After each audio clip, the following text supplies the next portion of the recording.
Hi, this is Amanda, And this is Jen. and you're listening to Just This, a podcast that explores everything around being and becoming a mother or parent. We're excited to have you join us as we dive into the practical details as well as the unseen energetics on topics that span from preconception to years after birth.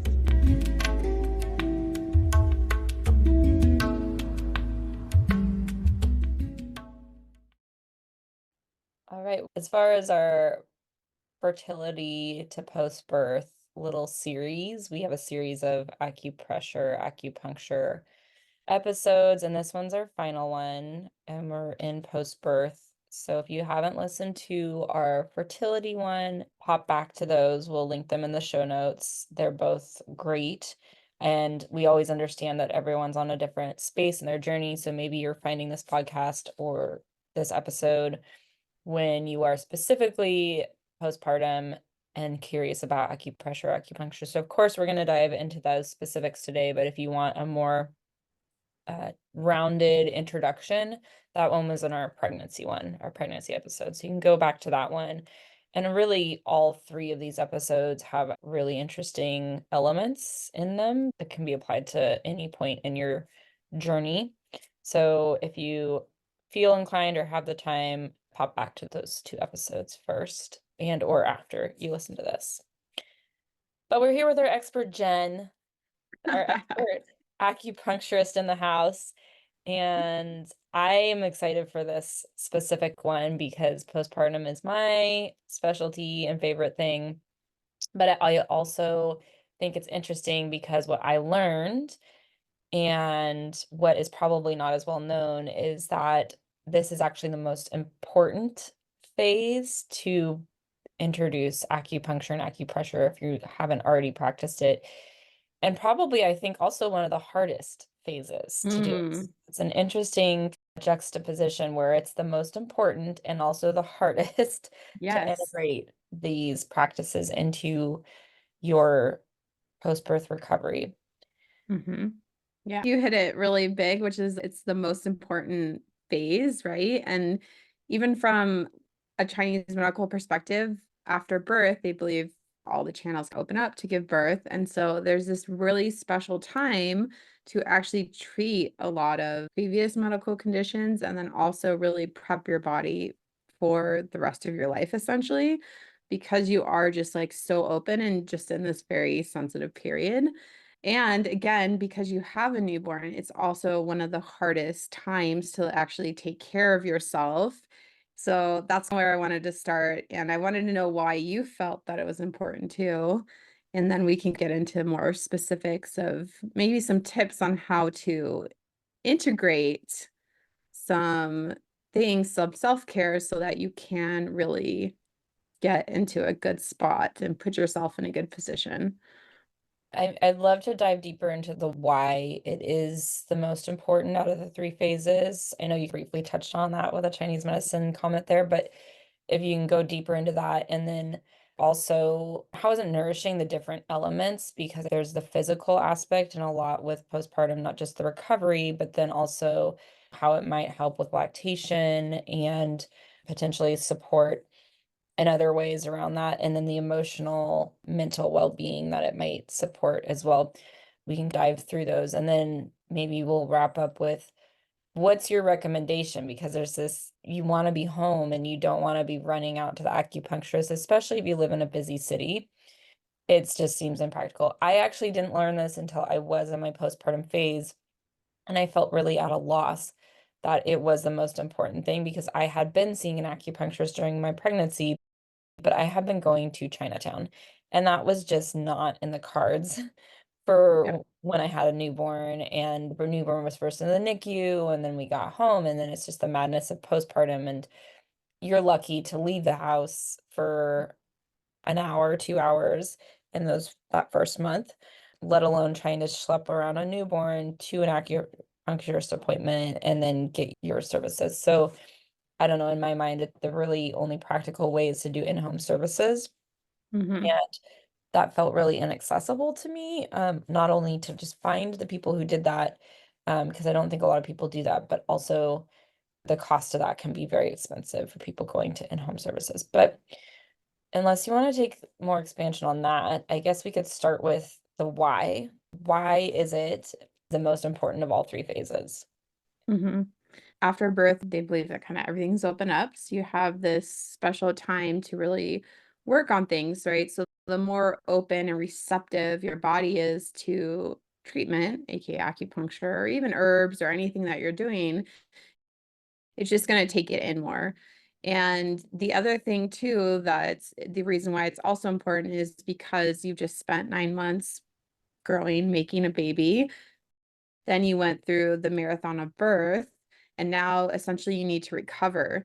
And I think that we emphasize the importance of it because it's, as you said, so easy to have things come off the plate. Oh, I'm postpartum now. I don't have to eat all my nutrients or get all my healthy foods in. And the shift goes from really from you to baby. And so that really gets lost a lot of times, and why Chinese medicine is about doing the month, which is staying in and really honoring mom. And you've lost a lot of blood because, I mean, you built it up too, but you're also losing a lot of blood. You're breastfeeding. So there's a lot going on that you need to recover. And so it's just a really important time to make sure that you're taking care of yourself and rebuilding back up who you are. And I've worked with obviously different clients in different settings, and it's really challenging because sometimes you come in a week after birth, or not even a week, like a few days, like day 3 even, and mom's up walking around, and it's like for home birth midwives, don't do that. And the reason is because you really do want to make sure that you're laying down and you're resting and recovering, especially if you have a surgery like a C-section or even just a vaginal birth. You need rest, you need recovery. You spent 9 months again growing a baby, building a baby, and then you've had your marathon of birth, even if it's 4 hours, which is, let's say, more on the rare end, but more commonly 8 to 12 hours and even longer. And then now you're going to start breastfeeding. Your sleep is going to be deprived, so your body and the ability to rest is going to be modified. And the way that I really try to encourage people, if that's not enough to motivate them, is to say it's an investment in your future. If you want to look pretty, take care of yourself now. Because there's a lot of people that they want to look good, right, into their older age. And if we're not taking care of ourselves in this period where we have this kind of more receptive, open, energetic aspect to us, and we're not still replenishing ourselves even more than when we were pregnant, it's gonna take a toll on us at a much faster rate, right? Does that make sense? It's like Yeah. if you were running and you hurt your knee and you're like, okay, I'm gonna rest, and you rest for 2 days, and your knee is not really back to its normal self, but it's enough, it's like good enough that you can continue to run. And then now we fast forward 3, 4 years down the line, and your knee is really messed up. And why is that? Because you probably should have taken care of it in the beginning when it was really messed up and had that the care for it, maybe waited a little bit longer and then slowly work into it instead of just going full speed. And so specifically with acupressure or acupuncture, Mhm. how is it aiding in this? The acupuncturist will do points specifically for postpartum, which is almost move the blood a little bit in a good way because we don't want it stagnant, especially because mom's laying down. We call it like cleansing the blood. It's not like what we think in a Western term. And then also it's replenishing. So we want to nourish mom and make sure that she's getting re-nourished up because of all the nutrients and energy it took to make a baby and then the birth after. And then into the breastfeeding, you need more calories postpartum than you do pregnancy wise. And so it's rebuilding and re-nourishing mom, and that's what it's doing. It's making sure everything is flowing in the right direction, right? Yeah. Everything is balanced in the Yeah, I right think place. that balance thing is a really huge one because we don't realize how imbalanced we become. We've just pushed this baby out and now our hormones are all over the place. Mhm, There's just so much. And then even energetically, our life just went from like one thing when you bring a mhm, new baby into the world to a whole nother, just like mm. boom, like that. There's a lot of rebalancing happening on an energetic level as well as a physical level. That's huge. And then the other thing too is acupuncture is really good for stress. And we might not think of having a new baby as a stressful situation in the sense that it's similar to like stress at work or stress when waiting in It's traffic, stressful. It's but fucking it is stressful to have a stressful newborn around. What are you talking about? and it's stressful in a different way, right? It's stressful in Yeah. the body and it's stressful too because you're not sleeping well, you're hormonal, you're emotional. Someone says something to you that maybe 2 months postpartum wouldn't even bother you, but it's bothering you now because you are more hormonal and you are more emotional. So the acupuncture helps with that too. And so just in a way steadies and relaxes, it equalizes out maybe Mhm. stressors that can come in so that they're not such a big blown out thing. So that kind of goes into how it's helpful. Do you want to speak a little bit more to the energetic parts of how it helps, or kind of Yes, but I yeah. totally want to hear yours because you're always like in the woo. You're like my woo, which is so funny because I don't know the channels or the energy. I know that acupressure and acupuncture obviously balances you, and yes, it brings down stress. And one thing I want to mention about stress, which I emphasize with the people I work with over and over, is that's a huge factor in the amount of milk you're producing when you're doing lactation.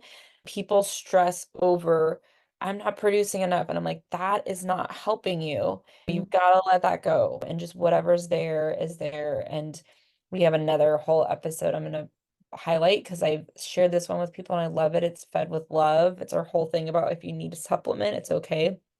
But stress is a huge part for milk production. Mhm. So there's many elements where stress is a huge factor in how your body is recovering after you've given birth. But I don't know. Yeah. So that was a tangent, but let's get back to just the Yeah, end. and actually, I want to actually go because you asked. It's actually not a tangent. I'll bring it together for you.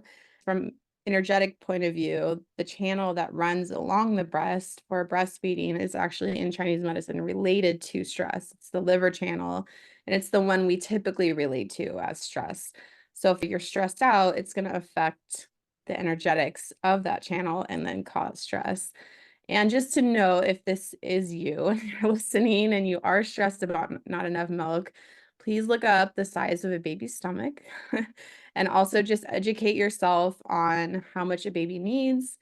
And also don't think that just because you're pumping, that's the amount of milk that you're getting, because that's usually not necessarily equatable. So definitely Mhm. listen to the other podcasts.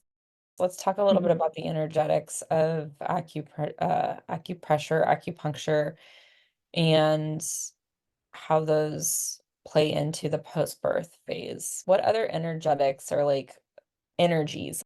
This is fascinating because the energies is what it's all about. It's changing the flow and channels of energies in your body, and that replenishes things. I guess we've talked about this in past podcasts. So the pregnancy one, maybe it feels repetitive, but you've mentioned there's pooling of energies, and in the post-birth phase, is the energy pooled in certain areas more so than others? And then where are you trying to push that energy or continue to balance it?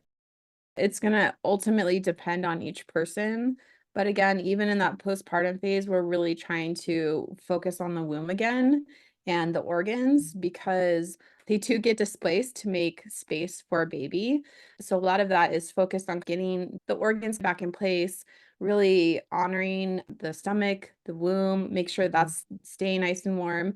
And then re-lifting again, we do a lot of lifting in pregnancy and fertility because we want everything to be held to some extent, right? We don't want baby quote unquote falling out, right? From an energetic perspective, not literally. And so when we do acupuncture too in the postpartum, because we've released and opened everything, we want to close back everything up slowly in a very balanced way and then relift everything because everything has been dropped, right? The uterus drops, baby drops, everything comes out. So we want to give it a nice hug. That's why they do the closing of Closing of bone the bones, yeah. ceremonies and belly We'll binding. They do we'll belly link binding. the belly binding episode, and then we can link to some resources for closing of the bone ceremonies just to educate you about that. Hopefully in the future we can do a podcast on the closing of the bone ceremonies. It'd be awesome to have somebody who's Ah, specialized in that on the podcast. that'd be good. Yeah. So in acupuncture, that's what we're working on too, is really just It's really supporting the body and what it needs and making sure that it's not getting too stressed out, it's not getting too cold. Again, Chinese medicine is all about the cold because when you're open, you're receptive to wind and cold entering the body. They really believe that wind and cold can enter the body and that can create issues. And then when our system closes up, it can get trapped inside, right? That's the energetics of it. So that's why they don't want you going outside. They don't really want you showering. And that's shifted a little bit in our modern culture, which we can get into a different podcast. You really want to support mom. And acupuncture postpartum, it's a lot more gentle. We're not moving too much. It's more about supporting, warming, and uplifting things and keeping things balanced, right? Because the body knows how to go into balance, but we want to support it in the best way possible and not be too aggressive because there's already so much going on and mom or the parent is already sensitive and open. So we want to be gentle in that area. So what are your recommendations for integrating, let's just start with acupuncture as a new, like as a post-birth. As a And you're not post-birth, supposed to be leaving your the home. house. So what are your suggestions there? So acupuncture obviously can't do that legally in California without being licensed. So acupressure would be a good replacement to it.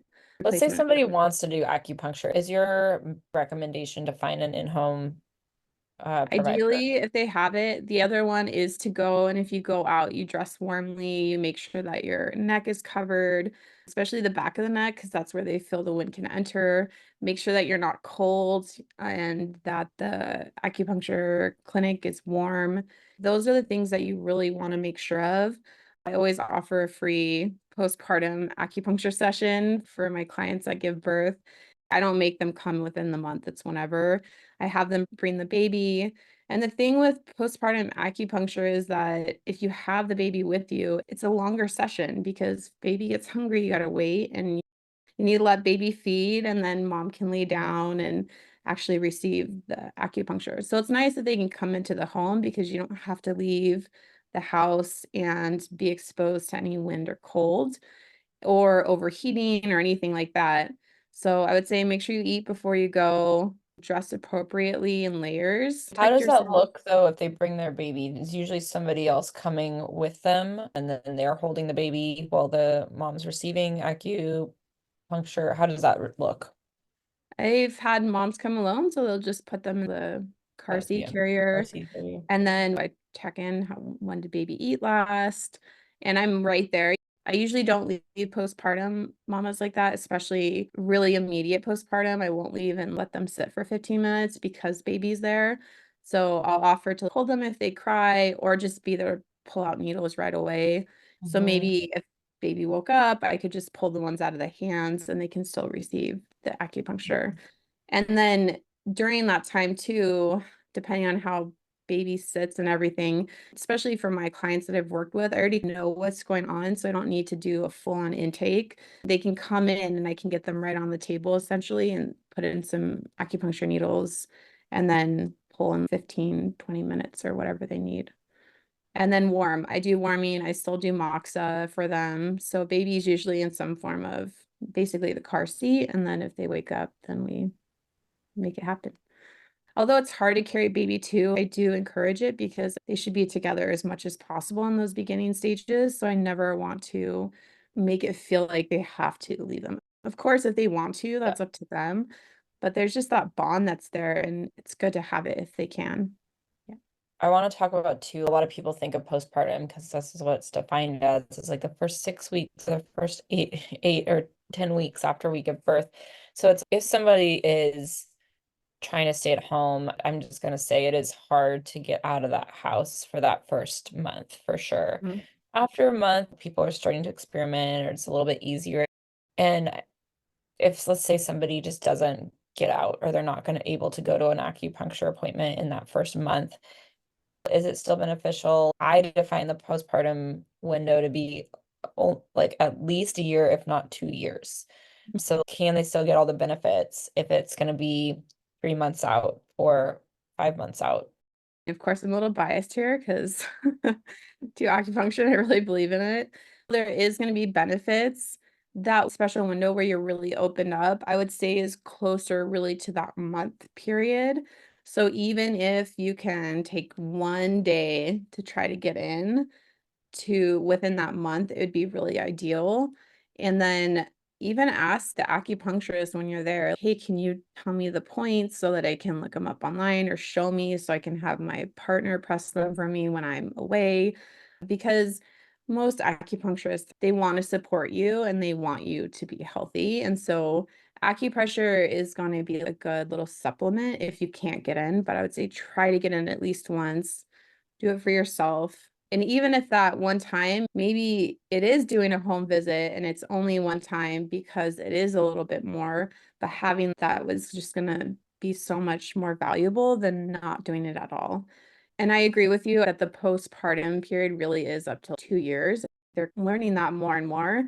That kind of special period that we're talking about when everything's really open, things start to close up. And even the closing the bone ceremonies and all of the belly binding, it's done in that first month because that's when it's really important, right? Even the dias rectis, those type of things, Mm. it's usually 6 weeks before they really release you out because that's when things have set in place. So I'd say would you 6 weeks. recommend in like the first like 6 to 10 weeks, like 1 to 3 sessions, I think that one as much session a as you week, can? yeah, of course. I think some people would have this thinking of, oh, if I'm only going to go once, because there's so much that I've experienced with acupuncture, where it's you really need to come consistently, or you really need to come at least once a week for X amount of times. Mhm. Where in my mind, it's if I can only go once, what's the point? I hear you. So I personally always try to get clients in a place where they're seeing me minimum once a month. Certain things Mhm. do need more care and time, especially in the beginning and consistency, but you're still going to receive benefits, especially if you had acupuncture before and then you're coming in postpartum, you're going to receive it. And the other thing too that kind of comes to mind when you say that is that acupuncture and any treatment really, correct treatment's going to give you a really good result. And it doesn't necessarily mean that you'll see that result. And that's the hard thing with acupuncture sometimes and what we're working on is you're not going to necessarily notice that you're less stressed in that first month, even though you might have actually been less stressed, right? You might have regulated the emotions better, but you're not going to really know that necessarily unless you're really paying attention to it and focusing on it and you have something to compare it to. So there's benefit in it, and it's just really hard to get to and to have this proof that it's going to actually make a difference. But it's going to help. It's going to help. It's going to give you something, even if it is just to help with stress for that day. That alone is going to help you out into the future too, because stress is such a big thing. But people come in, especially for breastfeeding and stuff like that, when they're having supply issues, they'll come in. And so, again, it's really your motivation behind it and how much you want to put your effort into making the best of it. You have to think of it as an investment into your future. It's hard to say, oh, I'm just going to lay here. And I tell people, act like a princess, act like a queen, act like a princess. This is the only time in your life you're going to get to lay down, have someone bring you food and water. Yeah. Enjoy it. Try to enjoy it as much as possible. And I get it how hard it is, but think about it, enjoy it. And then also, this is an investment in my future. This is an investment in my health future. And that should be really important. Let's talk about some actual acupressure points if Mhm. somebody is at home and they're just needing some points that would help while they're hopefully finding a practitioner to work with or a space to go to. Mhm. What would be your top 3 points that their partner could Awesome. help them with, and maybe one point that they could do for themselves? Okay. LA4, large intestine 4 is a great one. It's on the hand. And that's great for Is stress. that the one that we always say that for Yeah. is Yeah. the large intestine 4 the one that we always say for pain? I thought it was for helping with constipation too. I don't know the term that they use. I forget right now, but it's like a point. Points have multiple channels symptoms some kind of of thing it. that they affect. Large intestine 4 is like a big hitter. It hits a lot of things, but Okay. specifically it also helps with stress, especially in Large conjunction intestine with. 4 is between the thumb and the forefinger, the first finger. Yeah. And we'll put links to images for these. But Yeah. yeah, it's like in that meaty part right there. And that one's also good, like you said, constipation. It's also good, especially postpartum, because we don't want to be constipated after we need to take our first poo. We want things really flowing and soft and easy. It's not the time to be constipated. So it's also a really good one to hit. And then depending on how stressed people are, I'll do liver 3 with that. And that's a really strong combo for that stress and also many other things. Where's liver 3? It's between the big toe and the toe next to it. Okay. And it's So been, like the equivalent of this on the yeah, toes. exactly. And you flow into it until you like hit the little bony part Okay. there. And then spleen 6 is really good too. It's a yin point, they call it. So it's just very nourishing. It also can help with after postpartum pain. And it's just a really gentle point. It's spleen 6. So that one's on the ankle, the inside ankle. Okay. And that one's really great. Partner can do it. They can massage your feet and then just hit on that point. And I would say too, just again, like gentle belly massages if you can. If you have a C-section or something, obviously don't do that until the scars are healed. But if you do have a C-section, even just putting your hands over your belly just to create some warmth there and to give it love for creating baby and nourishing it and providing life for it and just reminding it. And I would say too, make sure that when you get up, you're rolling on your side and you're pushing up Mhm. because that's just so important to the abdominal there. But I would say the heat there is really important too.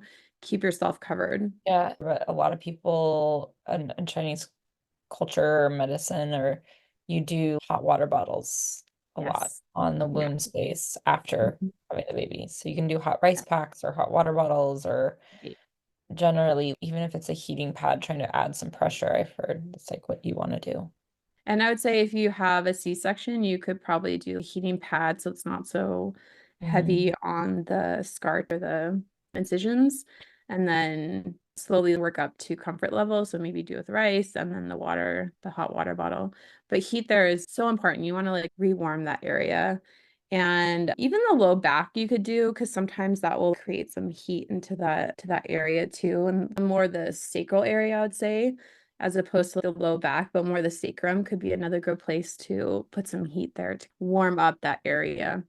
But Yeah. warmth is really good. So we'll link, there's the three. So Oh the yeah, LI, so large intestine 4, liver 3, number spleen three, 6. spleen Yeah. 6. We'll link Gallbladder those. is another one too. I do use sometimes up on the shoulder just for sometimes for breastfeeding if they're having difficulty. But if they're having breastfeeding, I definitely do like a liver point, liver 3 for sure is used. And liver 3 is On the where's foot. it's on the foot. Okay. Between the big toe and that. Maybe we'll do a little class one day. We'll Like, link these three main points. And if this is something that interests you, reach out and let us know. And a lot of our content is based off of those interests. And if that is something that a lot of people are interested in, doing a little mini class would be, or even an on-demand class that people can access would be awesome. So, exactly. And remember to take care of yourself and nourish yourself because that's really the main part of postpartum. And if you look into a lot of other cultures, they really take time to honor the mom and really make sure that she's just really taken care of and supported in the best way possible. Try to do that as much as possible. Be a princess, be a queen, be a goddess, however you relate to it. Really be that for a month, 6 yeah, weeks. a month go by. It happens so fast with a newborn too. Fast. So it's like Groundhog's Day, like we've said before. And it is nice to throw in little treatments here and there. I know one of my favorite things to gift people when they've had a baby is a massage or something like that. Because if you've had your baby and you are beyond doing this for yourself, it's such a nice thing to give other people because everyone has the baby registry things and items and really what's the last thing usually people will spend on themselves, and it should be the first. Enjoy a warm meal at least once. Yes. Keep the food warm, no cold smoothies.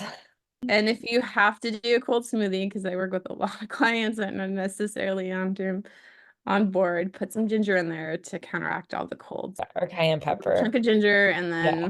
I can be okay with it. Not ideal, but I'll be okay with it.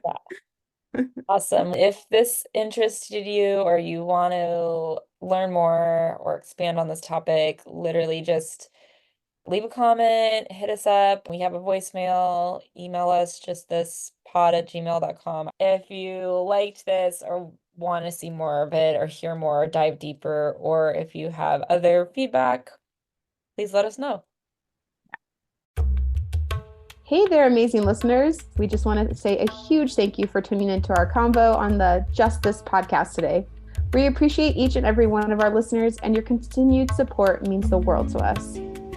If you enjoyed this episode and found value in it, we would be incredibly grateful if you could take a moment to leave us a review on your favorite podcast platform or share this episode with someone you think would enjoy it too. Your reviews and shares not only motivate us, but they also help others discover our show. We're also all about keeping the conversation going and hanging out with our incredible community. Head over to justthis.site, that's justhis.site, where you'll find additional resources, ways to connect with us, and join the conversation, plus some more goodies. Thank you again for being a part of the Just This community. We'll be back soon. Until next time, remember to take care of yourself and embrace the wonder as you navigate this extraordinary adventure.